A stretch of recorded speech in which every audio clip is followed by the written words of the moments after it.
Hi friends, இந்த வீடியோவில் அஜித்தோட கார் ரேஸ் டீம் வந்து எத்தனாவது இடத்த பிடிச்சிருக்காங்க. குவாலிஃபிகேஷன் ரவுண்ட் வந்து முடிஞ்சிருச்சு. அதோட ரிசல்ட்டும் இப்போதைக்கு வந்துருச்சு. அதில் அஜித்தோட கார் ரேசிங் டீம் எத்தனாவது இடத்த பிடிச்சிருக்காங்க அப்படிங்கிறத பற்றி தான் இந்த வீடியோவில் பார்க்க போகிறோம். அஜித் அவர்கள் இப்போ வந்து நடிப்பை நிறுத்திட்டு முழுமையாக வந்து கார் ரேசிங்கில் ஈடுபட்டு இருக்காங்க.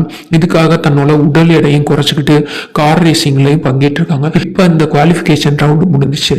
அதாவது இப்போ அஜித் வந்து துபாயில் நடந்துட்டு வர 24 துபாய் 2025 ரேசிங்ல வந்து கலந்துட்டு இருந்திருக்காரு. அதுல இவரோட ரேசிங் டீம்மேட்ஸோட நேம் என்னன்னா அஜித் குமார் ரேசிங் அப்படிங்கிறது தான் இவரோட நேமே.